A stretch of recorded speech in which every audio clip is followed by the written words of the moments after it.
Well, here we are back at midweek Bible study. I'm so glad you're here with me, and I'm going to try to keep these Bible studies as short as possible, so we can take good notes and absorb little things that we're learning. Okay, instead of try to pack it all into one thing. My hope is that you'll take these little bits and really think on it and study on it. But we're back in James chapter number 1. And verse 22, James tells us, but be doers of the word and not hearers only. He says something interesting in two words: deceiving yourselves. Deceiving yourselves. And see, when we deceive ourselves by just being a hearer only, we start making mistakes. And that's just the beginning of our failure in our walk with Christ. Now, in James chapter number 1, in verse 25, James says something very interesting. I want to ask you the same question. We're going to look at it, get to the bottom of it. But this question is, why did James call the Word of God the perfect law of liberty? I wonder why he did that. It sounds very complicated. And the only reason it does is because, number one, we try to overanalyze it in our minds. Every one of you are super smart.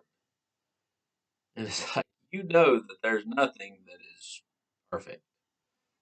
Well, I'm going to respectfully disagree with you because there are things that are perfect, and that is the Lord and Savior Jesus Christ and His Word. You see, the perfect law of liberty simply means the Word of God. And there's a very simple solution to our problems. But there again, we want to overcomplicate it. But it's simply this: when we look at it, gaze into it, we obey it, and God sets us free. And a lot of people will say, Mitchell, it can't be that easy. Oh, my friend, it is. Psalm 119:45 gives us more insight on this. And the psalmist tells us, I will walk at liberty. How are you going to do that? How are you going to walk in freedom? Because I seek your precepts. What is your precepts? His word. And in John 8:34, we have a little contrast here. It says, whoever commits sin, listen closely, is a servant of sin. Now, a lot of people say, oh, I'm not a servant of sin. There's no way. I'm a child of God. But if we're committing sin, guess what? We're serving it. How are we serving it? Because we're doing it, okay? But if you'll look in the verses before that, in fact, John 8:31 and 32, I want you to listen closely to what the Word of God's telling us. The perfect law of liberty is telling us. Now, if you'll continue in my word, then you are my disciples indeed. And you shall know the truth, and the truth shall set you free, the Word of God says. It says it will. It doesn't say might. It says it will set you free, but we have to continue. Continue. That means do it. But there's something to note when we first examine. We've seen the word examination, okay? But that's only the first ministry that the Word of God does, that the mirror of God's Word does for you and for me. Okay? It helps us examine, and if we fail to examine, nothing else is going to help us. But there's a second ministry that we really need to look at. Okay? But after we examine ourselves, which means we go beyond the glance and go, and we see that in James chapter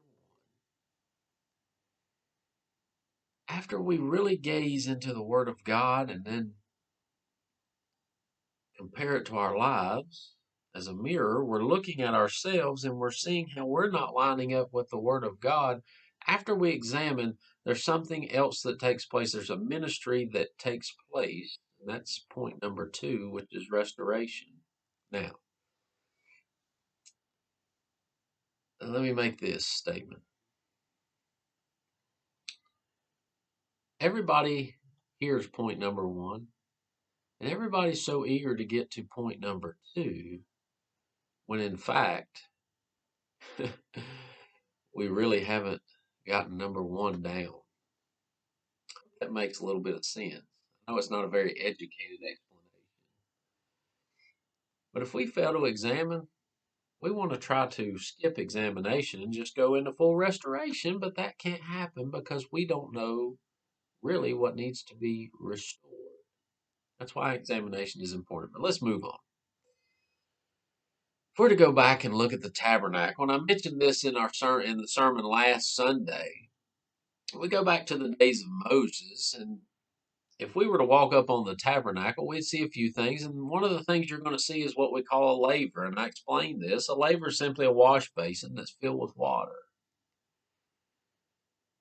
And the significance of this was the priest would go and he would wash his hands, he'd wash his feet before he entered what they call the holy place to minister.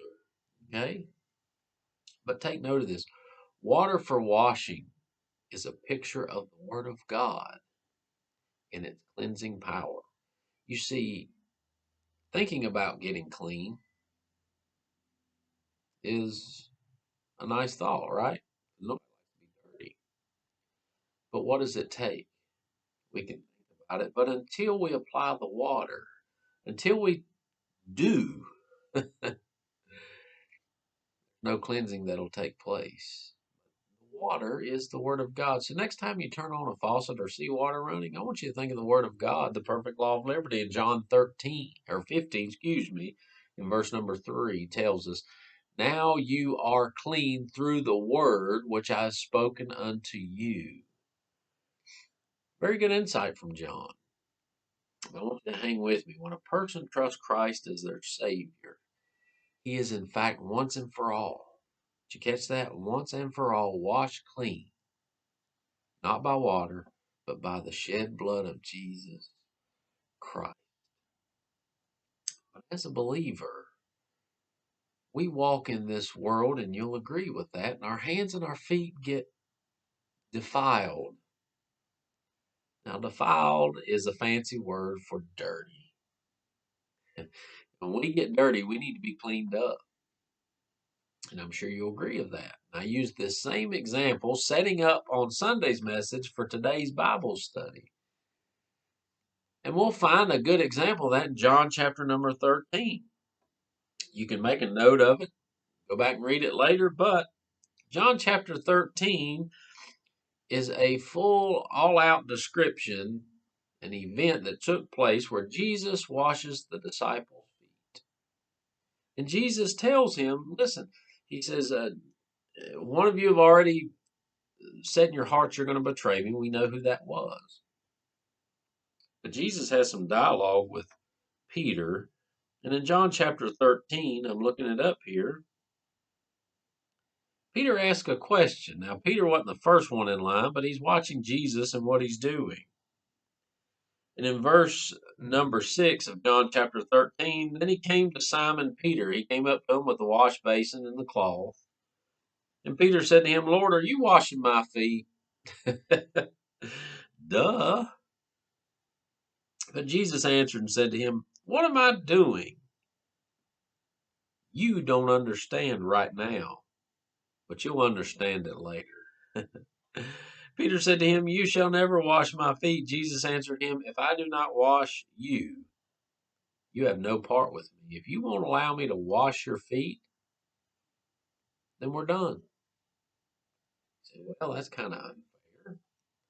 Some say Peter had just too much pride, but listen to what that's saying. And we see that more in James, what we're looking at. He said, if you'll not look into the perfect law of liberty, my word, if you'll not allow me to wash you, then there's nothing more that can be done for you at this very moment. Fair enough. And Simon Peter said to him, Lord, not my feet only, but also my hands and my head. Jesus said, he who is bathed needs only to wash his feet, but is completely clean, and you are clean, but not all of you. Jesus said, look, what I'm fixing to do, which is shed my blood. Jesus hadn't died on the cross just yet. But for us today, Jesus has already made a way to cleanse us from our sins. He's purged us. But Jesus also is trying to get him to understand, look, you're going to need daily cleansing when you get out in the world. But the mirror of the Word of God not only examines our sins, but it helps clean us as well. It'll cleanse us. It gives us the promise of cleansing. 1 John 1:9 says, if we confess our sin, He is faithful and just to forgive us our sins and cleanse us from all unrighteousness. How do we do that? We need to gaze into the perfect law of liberty, the Word of God, daily, sometimes multiple times a day. Okay? But as we meditate on the Word of God, meditate means sit still, look into it. It cleans our heart and our mind from spiritual defilement. You catch that?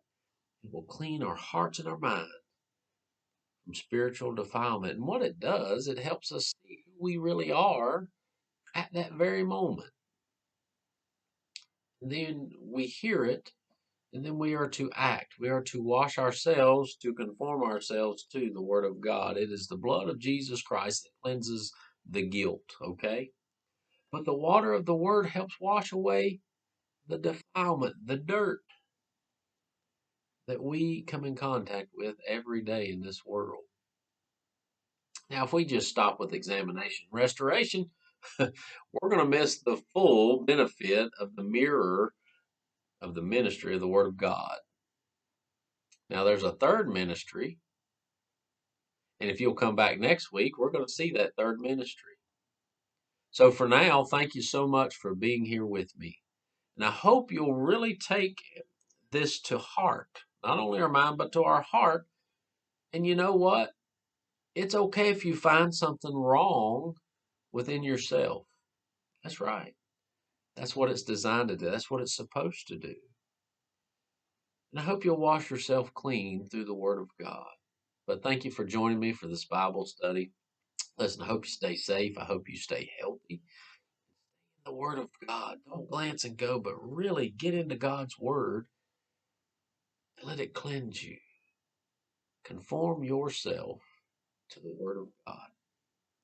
I promise you, you won't regret it. I look forward to seeing you this Sunday. So you come on out and join us at 10:30 in our Family Life Center. You can come inside, or you can sit in the parking lot, listen to it through the radio, or you can sit in the parking lot and watch it live on Facebook and or our website. Or if you don't want to drive here and sit in the parking lot or come inside, you can watch it from wherever you're at. But we hope that you'll join with us in our worship service. May the Lord bless you this week. And remember, this is the day the Lord has made. Let us all rejoice and be glad in it. Be glad in the salvation that we have in the blood of Jesus Christ. Hope you have a great rest of your week. See you this Sunday.